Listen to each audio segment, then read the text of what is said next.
باواز بلند درود پاک صلی اللہ علیہ یا رسول اللہ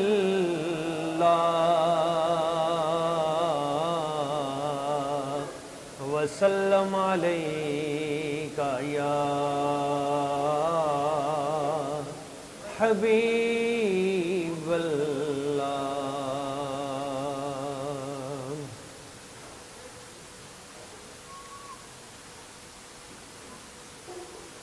یہ خواہش تھی تیرے ہوتے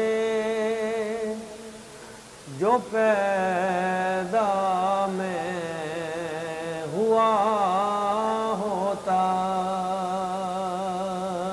تیرے چہرے کو اے آقا میں ہر پل دیکھتا ہوتا، تیرے چہرے کو اے آقا میں ہر پل دیکھتا ہوتا۔ میں بچوں میں یتیم ہوتا اور پھر دن عید کا ہوتا، میں بچوں میں یتیم ہوتا اور پھر دن عید کا ہوتا، لگاتا تو مجھے سینے میں جی بھر کے ہنسا ہوتا، لگاتا تو مجھے سینے میں جی بھر کے ہنسا ہوتا، اور فلک پر چاند میں ہوتا اور آپ ہوتے پنگھوڑے میں، فلک پر چاند میں ہوتا اور آپ ہوتے پنگھوڑے میں، جدھر اٹھتی تیری انگلی ادھر میں جھک گیا ہوتا، جدھر اٹھتی تیری انگلی ادھر میں جھک گیا ہوتا، تمنا تھی میرا بچپن اگر ہوتا تو یوں ہوتا، تیرے آقا نواسوں سے گلی میں کھیلتا ہوتا، تیرے آقا نواسوں سے گلی میں کھیلتا ہوتا، صدیق اکبر کی آنکھوں میں جو آنسو تھا وہ میں ہوتا، تیرے رخسار پر آقا عقیدت سے گرا ہوتا۔ معزز و محترم عاشقان رسول محبین مصطفیٰ کریم، اللہ کریم نے قرآن مجید علیہ وسلم اللہ کے رسول صلی اللہ علیہ وسلم ان کی حیات طیبہ میں تمہارے لیے کامل ترین رستہ ہے، کامل ترین اسوہ ہے، اسوہ حسنہ سب سے بہترین وہ نبی پاک صلی اللہ علیہ وسلم کی صورت میں موجود ہے۔ یہ ہماری بہت بڑی خوش قسمتی ہے اور اللہ کریم کا ہم پہ بہت بڑا احسان ہے، اور ہم اربوں بار بھی اس کا شکر ادا کریں تو نہیں کر سکتے کہ اللہ کریم نے ہمیں اپنے محبوب کی امت میں سے پیدا کیا۔ یہ اتنا بڑا احسان ہے کہ کروڑوں سال گزر جائیں ہم سجدے میں پڑے رہیں، رب کا شکر ادا نہیں کر سکتے جو اس نے ہمیں اپنے حبیب کی امت میں پیدا کر دیا۔ دوستو، یہ وہ تمنا تھی جو پہلے دور کے انبیاء بھی کرتے رہے کہ ہم حضور کے امتی بن جائیں۔ بن مانگے اللہ نے ہمیں یہ نعمت عطا کر دی، اور پھر نبی کریم صلی اللہ علیہ وسلم کی زندگی کے ایک ایک لمحے کو اللہ تعالیٰ نے محفوظ کر دیا۔ حضور نبی پاک صلی اللہ علیہ وسلم، آپ کی بچپن کی زندگی ہو، جوانی کا وقت ہو، آپ کی کہولت کا وقت ہو، آپ کے وصال کے پہلے کی بات ہو یا بعد کی بات ہو، ہر چیز اللہ تعالیٰ نے محفوظ کر دی۔ اور جو کتاب آپ پہ نازل کی وہ کتاب قرآن مجید، اللہ نے اس کی بھی حفاظت کا ذمہ لے لیا۔ وہ کتاب بھی محفوظ ہے، وہ زندگی بھی محفوظ ہے۔ اب ہم میں سے ہر شخص اس کو چاہیے کہ نبی پاک صلی اللہ علیہ وسلم حضور کی زندگی سے ہم اخذ فیض کریں، زیادہ سے زیادہ حضور سے فیض حاصل کریں۔ فیض کا کیا طریقہ ہے کہ حضور نبی پاک صلی اللہ علیہ وسلم کے رنگ میں اپنے آپ کو رنگ لیں، اپنے آپ کو حضور کے رنگ میں ڈھال لیں۔ اور حضور کا رنگ اللہ پاک کا رنگ ہے، حضور کو عطا کردہ اخلاق اللہ تعالیٰ کے اخلاق ہیں، ان اخلاق کو ہم اپنے جسم کا حصہ بنا لیں۔ یہی اسوہ حسنہ ہے۔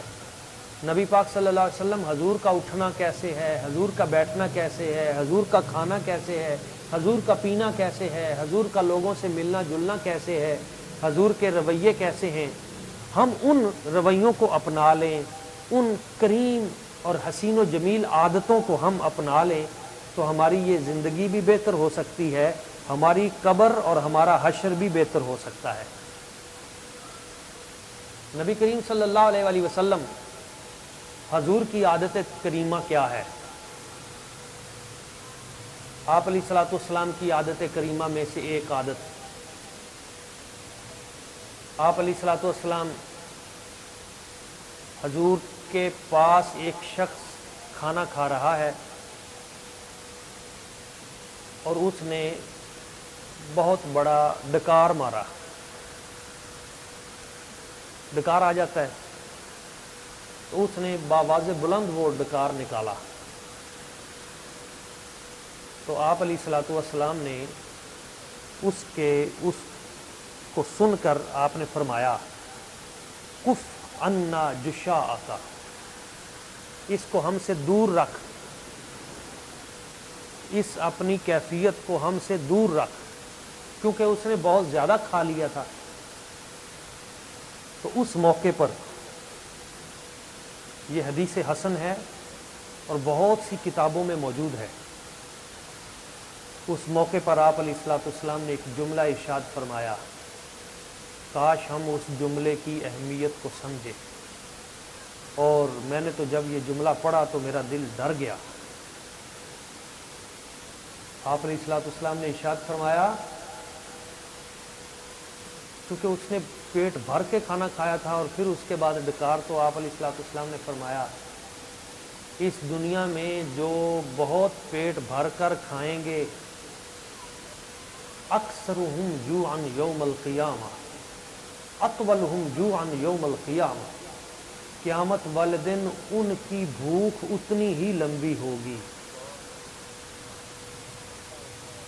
جو جتنا پیٹ بھر کے زیادہ کھائے گا قیامت والے دن اتنا ہی زیادہ بھوکا رہے گا۔ اب اس میں ایک بہت بڑا پیغام ہے کہ حضور کی عادت کریمہ پیٹ بھر کر کھانا نہیں ہے۔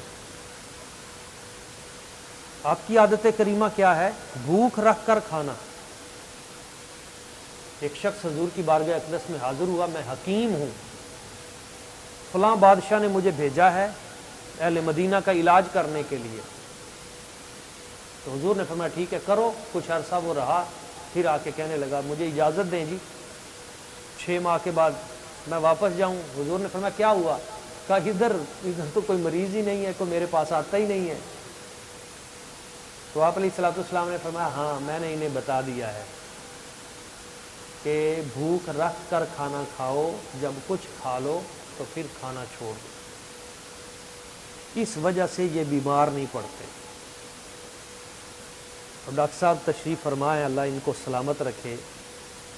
اہل علم جانتے ہیں کہ اس ایک معدے کے بھرنے کی وجہ سے ہمارے جسم میں کتنی بیماریاں ہیں جو اس وجہ سے لگتی ہیں. بہت سی بیماریوں کی اصل وجہ, اب دیکھیں نا لوگ کہتے ہیں کہ قبض جو ہے یہ امراض کی جڑ ہے, لیکن قبض کی اصل وجہ کیا ہوتی ہے؟ وہ بھی کثرت طعام ہے. اگر آپ کھانا کم کر دیں گے, معدہ اچھے طریقے سے ایکٹیو ہوگا, اس کو ہضم کرنا شروع کر دے گا, آپ کے معاملات بہتر ہونے شروع ہو جائیں گے. یعنی پورے جسم کے اندر بہت ساری بیماریوں کی جو جڑ ہے وہ زیادہ کھانا ہے. اور اس پہ تحقیق ہوئی ہے کہ دنیا میں زیادہ لوگ بھوک کی وجہ سے نہیں مر رہے, زیادہ کھانے کی وجہ سے مر رہے ہیں. اور اگر ہم نبی پاک صلی اللہ علیہ وسلم کے اس فرمان کو سمجھیں, اور اس کا دوسرا پہلو زیادہ خطرناک ہے, وہ یہ کہ پیٹ بھر کر ڈکارنا اور پھر لوگوں کو دکھانا, اور پھر اس کے آج کل ایک فیشن بن گیا ہے موویاں بنا کر, فوٹو بنا کر پھر لوگوں کو بتانا کہ آج ہم نے یہ ڈش کھائی, آج ہم نے فلاں جگہ پہ یہ کوکنگ کی, یہ کیا. تو یہ بڑی خطرناک بات ہے کہ حضور فرماتے ہیں اطولہم جوعا یوم القیامہ, قیامت والے دن اس شخص پر بھوک اتنی زیادہ مسلط کر دی جائے گی. اس چیز سے ڈرنا ہے. اسی طرح آپ علیہ الصلوۃ والسلام, حضور کی ذات و برکات نے کم کھانے کے بارے میں ارشاد فرمایا ما ملأ ابن آدم ویان شر من بطنہ, سب سے برا برتن جس کو منہ تک بھرنا برا ہے, حضور نے فرمایا وہ پیٹ کا برتن ہے. بحسب لقیمات یقمن صلبہ, چند لقمے ہی کافی ہیں جو بندے کی کمر کو سیدھا کر دیں اور وہ عبادت کرتا رہے. اچھا اس سے فائدہ کیا ہوگا کہ جتنا کم کوئی کھائے گا اتنی اس کی نیند کم ہو جائے گی, سستی کم ہو جائے گی. یہ جو ہمارے بڑے بڑے علماء کا حافظہ بہت زبردست ہوتا تھا, 1 لاکھ حدیث 2 لاکھ حدیثیں زبانی یاد کر لیا کرتے تھے. اس کے پیچھے حضرت غوث اعظم کی زندگی کو پڑھیں, اتنے عظیم حافظے کے ایک آیت کی 40 50 تفاسیر. تو جب پڑھتے ہیں تو یہ بھی ساتھ پڑھتے ہیں کہ 40 دن تک وہ بھوکے رہتے تھے, کھانے کو کوئی چیز نہیں تھی. اور بھوک کی وجہ سے حافظہ تیز ہو جاتا ہے.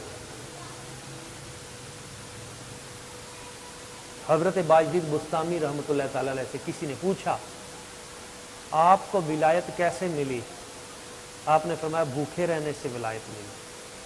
اچھا بھوکے رہنے سے ولایت کا کیا تعلق ہے؟ کم کھانے سے ولایت کا کیا تعلق ہے؟ یہ ایک اور حدیث پاک میں آپ علیہ الصلوۃ والسلام نے بیان کیا ہے. حضور فرماتے ہیں روزے رکھ کر شیطان کا رستہ تنگ کر دو.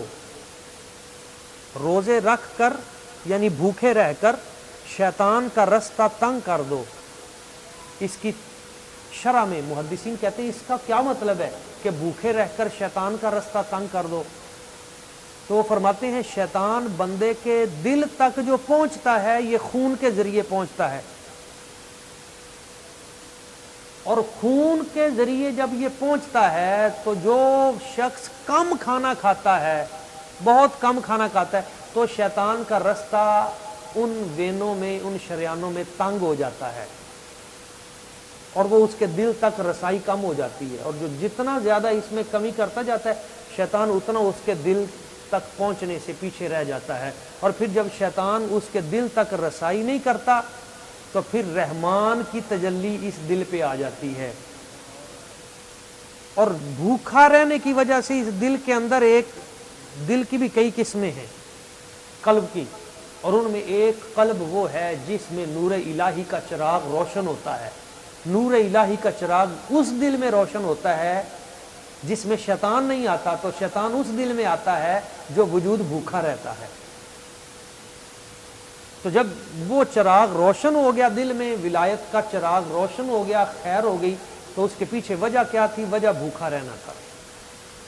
اس سے شیطان جو ہے وہ انسانی وجود پہ کنٹرول اس کا کم ہو جاتا ہے، اور غفلت بھی کم ہو جاتی ہے، کیونکہ شیطان کا سب سے بڑا ہتھیار ہے بندے کو غافل کرنا۔ یعنی کبھی وہ موبائل کے ذریعے غافل کر دے گا، کبھی وہ کہانیوں کے ذریعے غافل کر دے گا، کبھی وہ ٹی وی سکرین کے ذریعے غافل کر دے گا، کبھی وہ لڑائیوں کے ذریعے غافل کر دے گا، کبھی وہ دنیا کے جو رنگ ہیں، مختلف کاروباری رنگ ہیں، دوسرے رنگ ہیں، جنسی رنگ ہیں، ان میں الجھا کر غافل کر دے گا، کبھی تعلیمی رنگوں میں الجھا کر غافل کر دے گا۔ رنگ ہیں اس کے نئے نئے، اور اس کے چکروں سے بچنا بہت مشکل ہے۔ تو ان سے غفلت کا ایک طریقہ یہ ہے کہ انسان اپنے وجود کو بھوکا رکھے اور اس دل کو اللہ تعالیٰ کی ذات و برکات کے لیے خالص کر دے۔ حضرت عبداللہ بن عمر رضی اللہ تعالیٰ عنہ، حضرت سیدنا عبداللہ بن عمر رضی اللہ تعالیٰ، آپ کے پاس ایک شخص آیا کھانا کھانے کے لیے، اور اس نے بے تحاشا کھایا۔ تو آپ کے پاس جو لوگ موجود تھے، آپ نے فرمایا بھی کھانا کھلانے میں کوئی حرج نہیں ہے، لیکن اس کو دوبارہ دعوت نہ دینا۔ پوچھا کیوں؟ تو فرمایا مجھے اس کے ایمان میں شک ہے۔ پوچھا وہ کیسے؟ فرمایا نبی پاک صلی اللہ علیہ وسلم حضور نے ارشاد آنت سے کھاتا ہے، جبکہ کافر 7 آنتوں سے کھاتا ہے۔ یہ حضور کا فرمان ہے، مومن 1 آنت سے یعنی کم، اس سے مراد یہی ہے، اور کافر 7 آنتوں سے، اس قدر زیادہ۔ اور ایک حدیث پاک ہے جو اس سے بھی زیادہ سمجھدار بندے کے لیے ہلا دینے والی ہے، اور اس حدیث کی جو راویہ ہیں وہ ہیں حضرت سیدہ بی بی پاک سیدہ طیبہ طاہرہ نفیسہ زکیہ سیدہ بی بی پاک فاطمۃ الزہرا سلام اللہ علیہا، حضور کی لخت جگر نور نظر سیدہ پاک سلام اللہ علیہ، آپ اس حدیث مبارکہ کی راویہ ہیں۔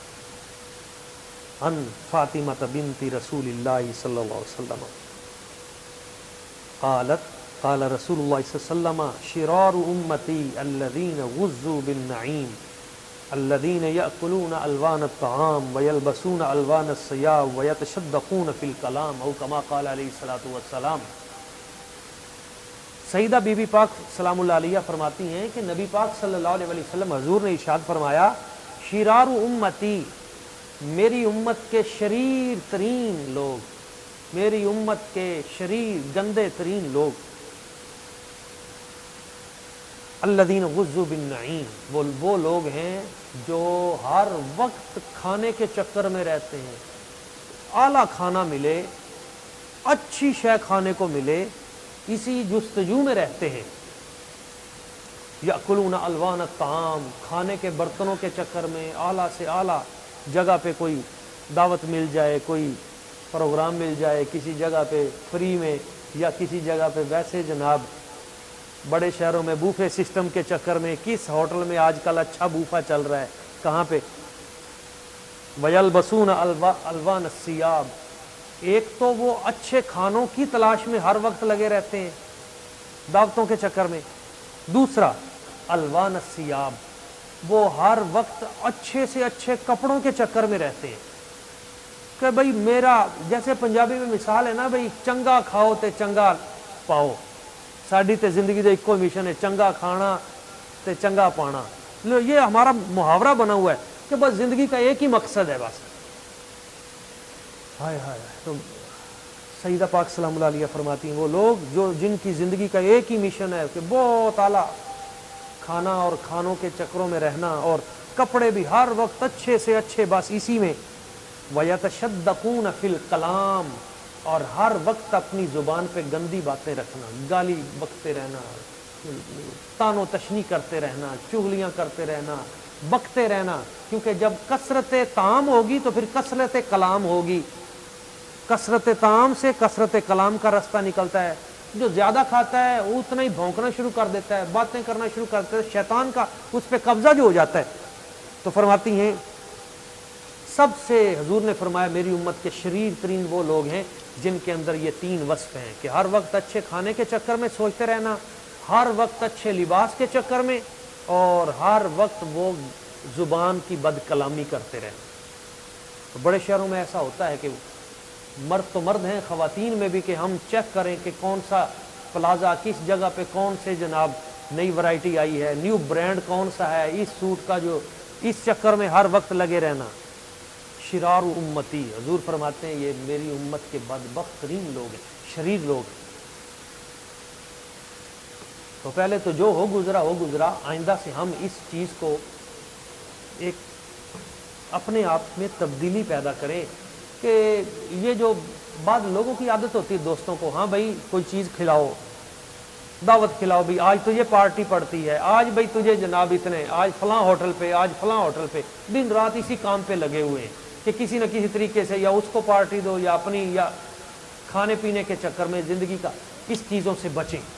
یہ اچھی عادت نہیں ہے، اس کو حضور نبی پاک صلی اللہ علیہ وسلم کی ذات برکات نے پسند نہیں کیا کہ ہر وقت دوستوں کو اس طرح ڈسٹرب کرنا یا ان کو کھانے پینے کی طرف، یا نہیں۔ آپ علیہ الصلوۃ والسلام کا تو فرمان یہ ہے سادہ زندگی گزارو، سادگی کو پسند کرو، اور حضور فرماتے ہیں ایک آدمی کا کھانا 2 آدمیوں کے لیے کافی ہے۔ اور زندگی میں کبھی بھی نبی پاک صلی اللہ علیہ وآلہ وسلم حضور نے پیٹ بھر کر کھانا نہیں کھایا، کبھی بھی۔ اور کبھی بھی صحابہ کرام بیان فرماتے ہیں، سیدہ عائشہ صدیقہ رضی اللہ تعالیٰ عنہ بیان کرتی ہیں کہ ہمارے گھر میں کبھی بھی 3 وقت روٹی نہیں پکی، یہ گندم کی روٹی، اور 3 دن مسلسل کبھی آگ بھی نہیں جلی۔ اور صحابہ کرام بیان فرماتے ہیں نبی پاک صلی اللہ علیہ وآلہ وسلم شدید بھوک کے عالم میں رہتے تھے، اور پورا دن، پوری رات ایک خشک کھجور پہ گزارا کرتے۔ تو تمام جو ولایت کی یہ بڑی عظیم کتاب ہے قوت القلوب میرے پاس، دلوں کی غذا، بعض لوگ اسے قوت القلوب پڑھتے ہیں، یہ قوت القلوب نہیں ہے، یہ امام ابو طالب مکی رحمہ اللہ کی بہت بڑی عظیم کتاب ہے تصوف کی۔ آپ فرماتے ہیں ساری کی ساری جو ولایت ہے، تصوف ہے، اور مریدوں کے لیے جو وظیفہ اول ہے وہ 4 چیزیں ہیں۔ ولایت کی بنیاد 4 چیزوں پر ہے، ایک بھوک، دوسرا شب بیداری، تیسرا خاموشی، اور چوتھا خلوت یعنی تنہائی۔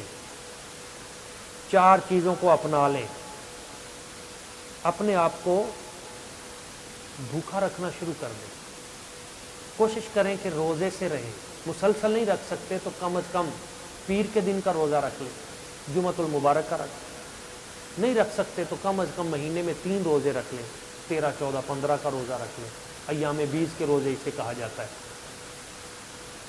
روزے بھی نہیں رکھ سکتے تو چلو پھر ویسے 1-2 جو چیزیں میں نے بیان کی ہیں ان کی احتیاط شروع کر دیں۔ 4 چیزیں بندے کو ولی بنا دیتی ہیں، ایک بھوکا رہنا، دوسرا شب بیداری، رات کو پچھلی رات کا جاگنا، وہ وقت ہوتا ہے اللہ تعالیٰ سے کچھ مانگنے کا، اور ہم پہلی رات میں جاگتے ہیں، اور وہ بھی فضولیات کو دیکھتے ہوئے،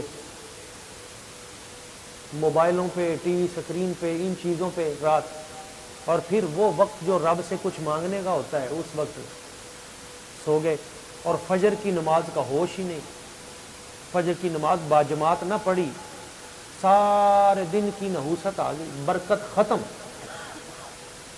تو اپنا لائف سٹائل چینج کریں، عشاء کے فوراً بعد جلدی سو جائیں، جلدی اٹھیں، اور پھر دن کے وقت آرام کو ضرور ایک وقت رکھیں۔ دوپہر کو نبی پاک صلی اللہ علیہ وسلم حضور کی سنت ہے، حضرت سیدنا مجدد الفسانی فرماتے ہیں ایک بار میرا جو سلسلہ خیر ہے اس میں کوئی مسئلہ بنا، بڑی پریشانی ہوئی کہ آخر کیوں یہ جو کرنٹ ہے اس میں رکاوٹ، تو پتہ چلا یہ تیرا جو ادھر سے فیض کا سلسلہ ہے اس میں جو رکاوٹ کی ایک وجہ یہ ہے کہ تو نے حضور کی وہ سنت جو قیلولہ ہے، دوپہر کو کچھ دیر آرام کرنا، اگرچہ 10 منٹ ہی ہو، تو نے اس کو ترک کیا ہوا ہے۔ تو اس وجہ سے بہت سارے امراض اور بہت سارے وہ بھی پیدا ہو رہے ہیں. تو اس حضور کی سنت کو اگر ہم اپنائیں اس میں برکت ہے کچھ دیر کے لیے. اور حضرت جناب سیدنا عیسیٰ علیہ السلام آپ کی ذات برکات، آپ کا کیا خوبصورت جملہ ہے.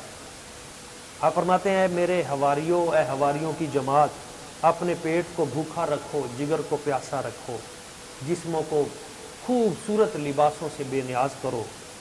ہو سکتا ہے کہ اس کی وجہ سے تمہارے دل دیدار باری تعالیٰ کے قابل ہو جائیں.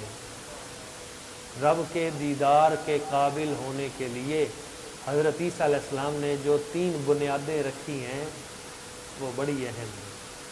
ان میں پہلی چیز بھوکا رہنا ہے. اور حضرت ابراہیم بن ادم جو بہت بڑے صوفی گزرے ہیں، آپ نے تو بات ہی ختم کر دی. آپ فرماتے ہیں من ضبط بطنہ ضبط دینہ، جس نے اپنے پیٹ پر کنٹرول کر لیا اس نے اپنے دین پر کنٹرول کر لیا. جس نے اپنے کھانے پینے پہ کنٹرول کر لیا اس نے اپنے دین پہ کنٹرول کر لیا. ومن ملک جوعہ ملک الاخلاق الصالحہ، اور جس نے اپنی بھوک پہ کنٹرول کر لیا گویا اس نے اخلاق صالحہ سارے حاصل کر لیے. بھوک کو کنٹرول کرنا. ابھی کوئی دعوت ہوتی ہے یا شادی کی محفل ہوتی ہے یا میں بعض جگہ پہ جاتا ہوں محافل میں، اور بعد میں ختم کے بعد جب دعا ہوتی ہے تو اس کے بعد پتہ چلتا ہے کہ اس قوم کو اخلاقیات کی کتنی ضرورت ہے. اور بڑے بڑے پڑھے لکھے لوگ جناب ادھر سے اعلان ہوتا ہے کہ جناب کھانا شروع کر دیں، اور ادھر سے وہ پلیٹیں اس طرح کھڑکتی ہیں، پتہ چلتا ہے کہ جناب بندے سے بندہ کیسے ٹکراتا ہے. علم کا پتہ چل جاتا ہے کہ کون کتنا پڑھا لکھا ہے. تو یاد رکھیں یہ پہلی چیز ہے بھوکا رہنا، اور دوسری چیز ہے شب بیداری. شب بیداری اہل علم فرماتے ہیں جو شخص 40 راتوں تک اخلاص کے ساتھ بیدار رہے اس پر ملکوت آسمانی کے دروازے کھول دیے جاتے ہیں. اور جو 4 خیر اور بھلائی والی چیزیں ہیں ان میں ایک چیز شب بیداری بھی ہے، جاگنا. اور تیسری چیز ہے خاموشی. یہ جو چپ رہنا ہے یہ بہت بڑی نیکی ہے، بہت بڑا کام ہے. خاموش رہنا. خاموشی عقل کو بارآور کرتی ہے اور ورع و تقوی کی تعلیم دیتی ہے. ایک بزرگ فرماتے ہیں سلف صالحین میں سے کہ میں نے ایک کنکر سے خاموش رہنا سیکھا جسے میں نے کئی سال تک اپنے منہ میں ڈالے رکھا کہ فضول بات نہیں کرنی. ہمارے ہاں قابل اسے سمجھا جاتا ہے جو زیادہ بولتا ہے.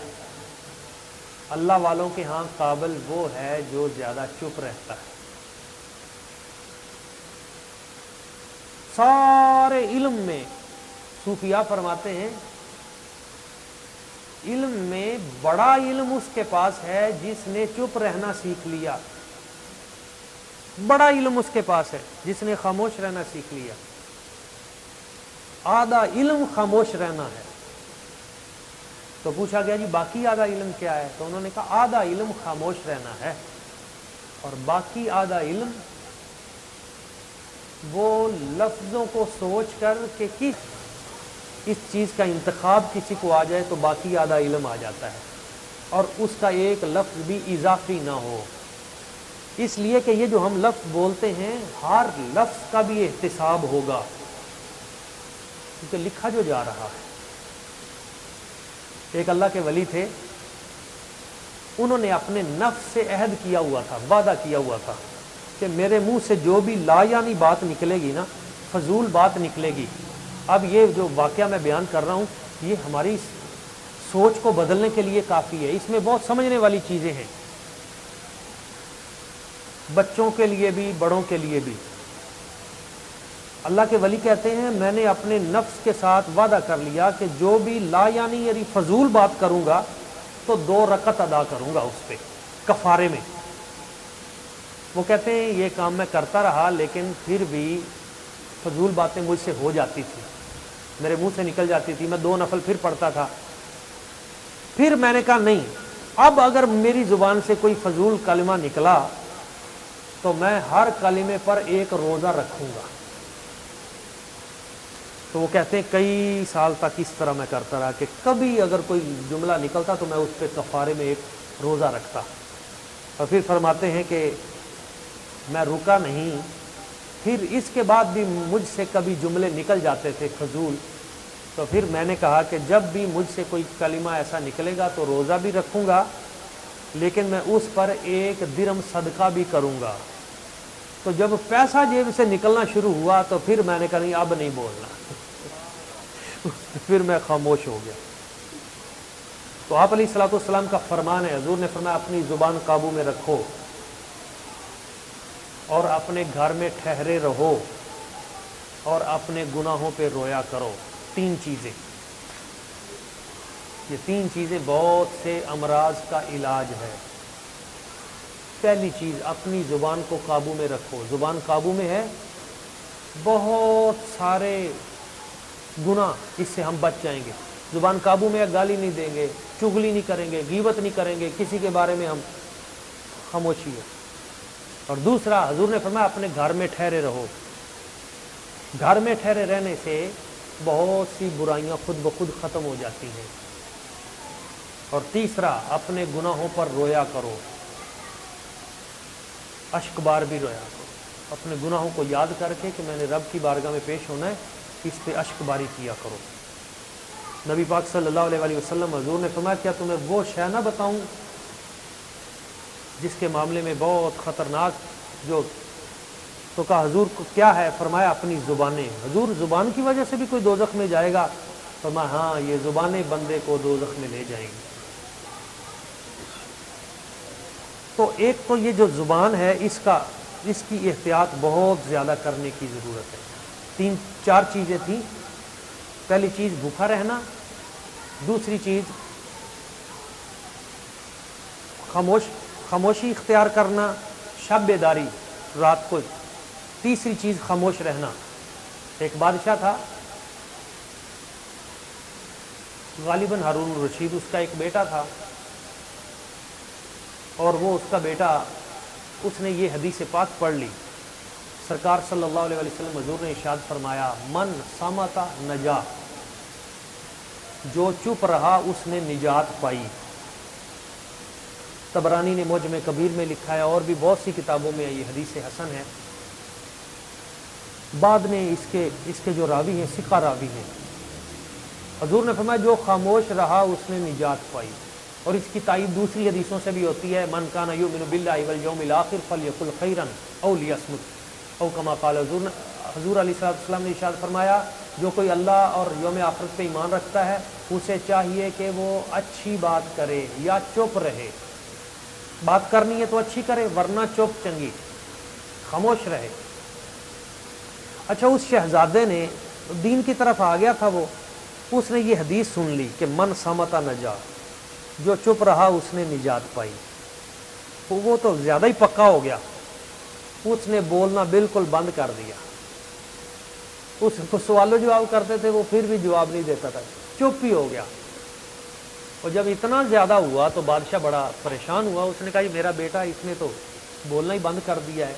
تو طبیب بلائے، ڈاکٹر بلائے، چیک کروایا، انہوں نے کہا جی اس کو خشکی ہو گئی ہے، اسے باداموں کا مغز کا حلوہ کھلایا جائے، دوپہر کو اس کو یہ چیزیں کھلائی جائیں، شام کو اس کے لیے اچھا گوشت بنا کے، کمزوری بڑی ہو گئی ہے۔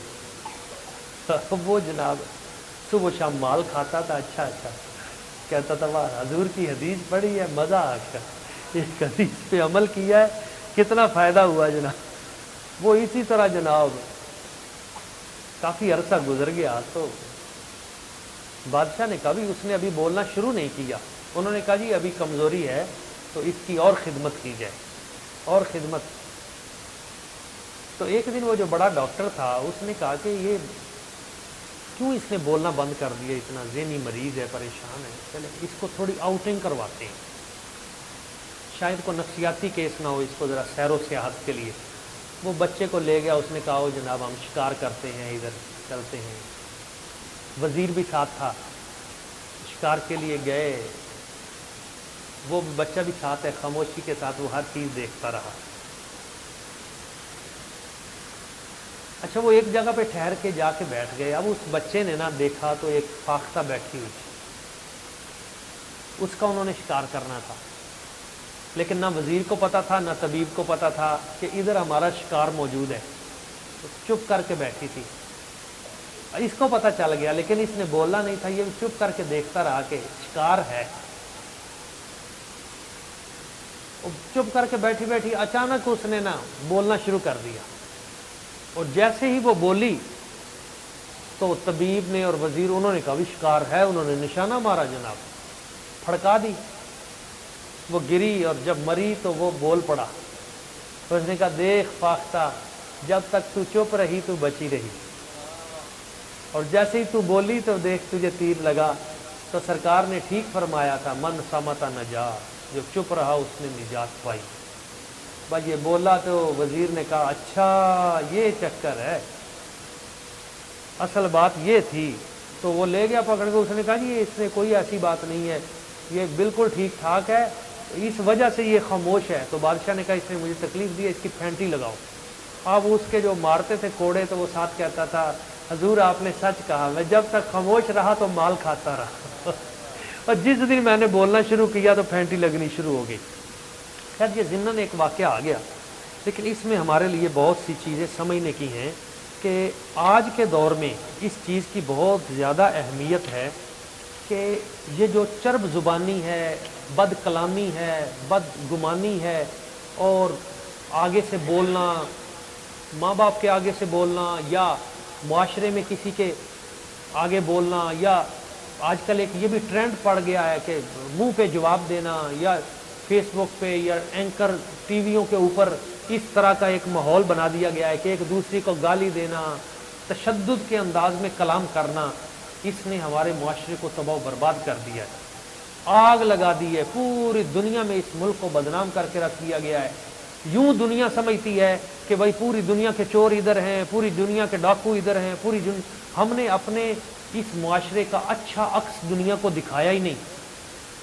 ایک ویڈیو بنتی ہے جی, ایک شخص وہ ایک عورت سے لے کے بھاگ رہا ہے وہ پرس, لیکن 5-7 لوگ ہیں وہ جو اس عورت کو بچاتے ہیں, یا کسی نے اس کو پھر اپنی طرف سے وہ سارا سامان لے کے دے دیا.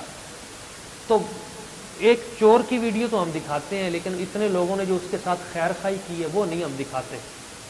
یہ تو دکھاتے ہیں کہ کوئی جو ہے موٹر سائیکل جو ہے مار کر نکل گیا, لیکن جن لوگوں نے اس بندے کو اٹھا کر ہسپتال تک پہنچایا اور اس کی مرہم پٹی فری کروائی, ہم وہ نہیں دکھاتے.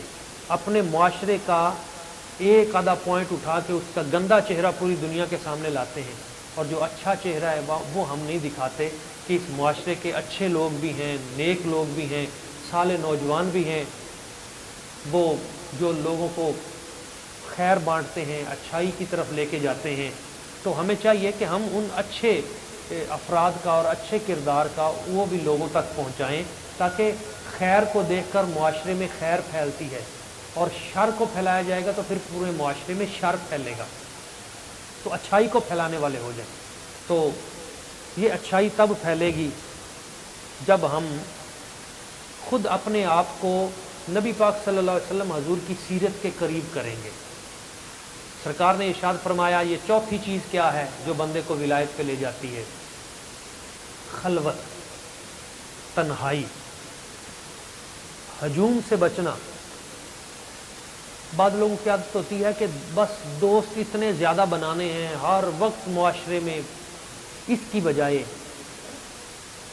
اللہ والوں کا جو طریقہ ہے کہ وہ زیادہ کثرت سے بھاگ کر تنہائی کی طرف, اللہ تعالیٰ کی طرف, اس کے حبیب کی طرف, درود پاک کی طرف, نیکی کی طرف, اس کو بھی ہم رواج دیں. اور یہ ساری چیزیں ہم تب حاصل کریں گے جب ہم دین پڑھیں گے, جب قرآن مجید پڑھیں گے, جب ہم نیکی کی طرف آئیں گے. تو اس کے لیے یہ بھی ضروری ہے کہ ہم جہاں باقی چیزیں سیکھتے ہیں وہاں ساتھ ساتھ اپنی نسلوں کو دین بھی سکھائیں, قرآن مجید کے قریب کریں. آخری بات کر کے میں اپنی گفتگو سمیٹتا ہوں. یہ بھی ہماری خوش قسمتی ہے کہ اب الحمدللہ یہاں پہ درس نظامی کا سلسلہ جو ہے وہ بھی شروع ہو گیا ہے. حفظ کرنے کے بعد ہمارے بچے اب یہیں پہ ہی الحمدللہ وہ عالم کا کورس جو ہے 8 سال کا, وہ مفتی صاحب کا بھی ماشاءاللہ یہاں پہ اپوائنٹمنٹ ہو گئی ہے. اب وہ صبح الحمدللہ 8:30 کے بعد سے لے کر زور کے وقت تک یہاں پہ موجود رہتے ہیں۔ درس نظامی کے ہمارے جو بچے ہیں جنہوں نے حفظ کر لیا، ان کی کلاس ماشاءاللہ شروع ہے، تو اس حوالے سے آپ دوست بھی اپنے بچوں کو دین کی طرف لے کے آئیں۔ یہ ساتھ ساتھ matric F A B A M A بھی ہوگا اور اس کے ساتھ ساتھ درس نظامی بھی ہوگا، دونوں علوم میں انشاءاللہ تعالی چلیں گے، اور اگلے سالوں میں انشاءاللہ اس کے لیے ہمیں مزید اساتذہ کی بھی ضرورت پڑے گی، کیونکہ ابھی تو پہلا سال ہے۔ تو دعا بھی فرمائے کہ اللہ تعالیٰ اس میں معاونت فرمائے، اور ہمارا یہ خیر کا سلسلہ جو ہے بچیوں کا بھی الحمدللہ درس نظامی کا سلسلہ، وہاں بھی اب ایک اور اساتذات میں سے تعیناتی ہو چکی ہے، اور وہ بھی سلسلہ خیر الحمدللہ اب شروع ہو چکا ہے آپ کی دعاؤں سے۔ اللہ تعالیٰ کی بارگاہ قدس میں دعا ہے کہ اللہ تعالیٰ اس گلشن کو آباد و شاد فرمائے، اور یہ خیر اور برکت کے سفر کو اللہ تعالیٰ عروج عطا فرمائے، اور جتنے بھی دوست ہمارے اس سلسلے میں، اس کاوش میں ہمارے ساتھ شریک رہتے ہیں